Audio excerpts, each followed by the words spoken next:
There's protests over the new taxation regime that has been put up. People have gone onto the streets, vandalism, arson, and now storming of the parliament building. And what's worse is that 10 people have been shot down. Take a look at this. In the Kenyan capital of Nairobi, protesters clashed with police today, demanding the resignation of President William Ruto over proposed tax hikes. The demonstrations, which began peacefully, turned chaotic as police opened fire on protesters outside Kenya's parliament.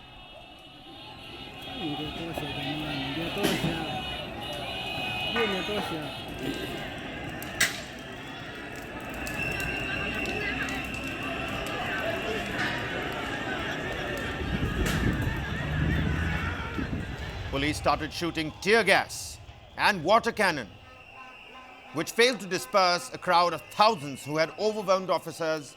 Flames could be seen coming from inside the building. A paramedic said that at least 10 people had been killed, and a Reuters journalist outside the parliament counted the bodies of at least 5 protesters. The protesters accused President Ruto of betrayal, pointing out that he won the presidency in 2022 by promising to champion the cause of the working poor. But now people are having to protest against a fresh taxation system.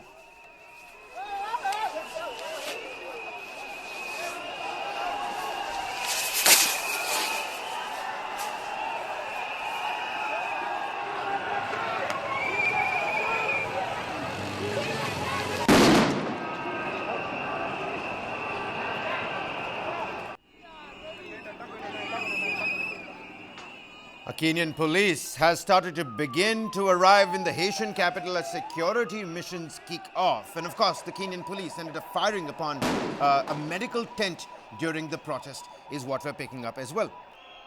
Now, various videos showed medical workers holding up their hands as the police approached. Nobody, it seems, is safe at this point in time. They are vehemently opposed to the government's new finance bill, which aims to raise taxes to alleviate the nation's debt burden. Despite the heavy-handed police response, the demonstrators remained resolute. They taunted officers, held up signs demanding, quote-unquote, reject the finance bill, and warned William Ruto's administration of their determination to force him from power. Amid the turmoil, ambulances struggled through the clouds of tear gas, highlighting the intensity of the unrest.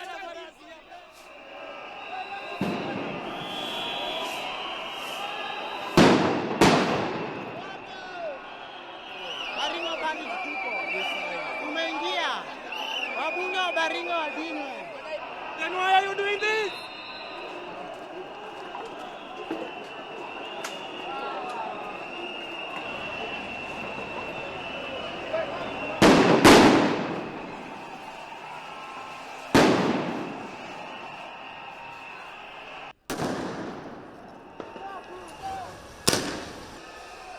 That's the situation on the ground in Nairobi, ladies and gentlemen. We're also learning about unrest in the Haitian part as well. But let's take a closer look at why Kenyans are protesting against the finance bill. A finance bill is typically presented to the parliament before the start of the financial year, outlining the government's fiscal plans. In the 2024-2025 bill, the Kenyan government aims to raise $2.7 billion in additional taxes to reduce the budget deficit and state borrowing.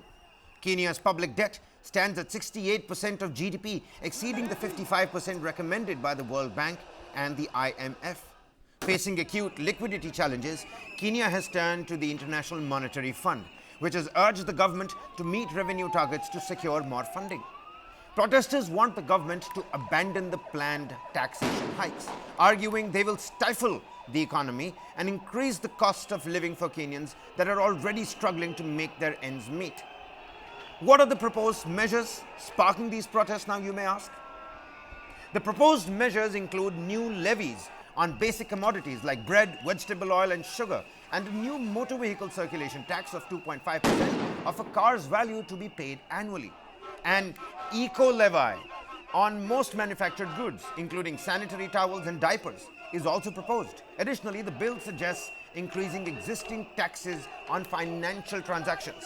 The government argues these measures are necessary to fund development programs and reduce public debt. And just last week, the government softened its stance slightly, with President Ruto endorsing recommendations to scrap some of the new levies, including those on car ownership, bread, and the eco-levy on locally manufactured goods. However, the Finance Ministry has said such concessions would create a $1.56 billion hole in the 2024-2025 budget, necessitating spending cuts. President William Ruto has acknowledged the youth-led protests and pledged to hold dialogues to address their concerns. Although it's unclear when this will happen, and will it be a little too late by then because of what we're looking happening on the streets of Nairobi on your screens. It remains uncertain whether the protests will intensify if Parliament passes the bill. The social media-driven protests lack clear leadership structures, but many young people have pledged to continue demonstrating. Some protesters have cited the arrest of at least 2 activists since Ruto's offer to talks on Sunday as evidence that the government lacks the goodwill that it's trying to show. The government maintains that withdrawing some tax proposals shows its willingness to compromise.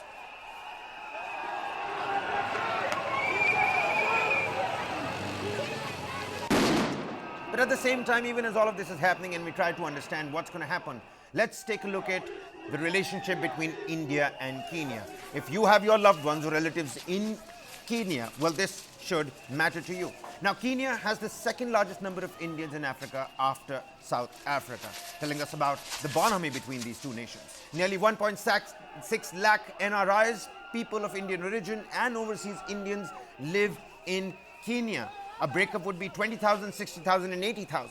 And of course, India is one of the biggest sources of inbound tourists to India. At the same time, India is the second largest investor in Kenya. About 60 FDI projects are successful in Kenya. Over 60 major Indian companies have also invested in various sectors across Kenya. About 3,500 Kenyan students currently study in India across our nation. Just a little tidbit about what's happening on the India-Kenya front, beg your pardon. But protesters continue to march on the streets of Nairobi. The parliament is being stormed. Visuals of fire from inside the parliament, and the police have opened fire on the protesters. About 10 people that have been killed. That number could very well be up as well. Usiumie bana, usiumie nikiwa area.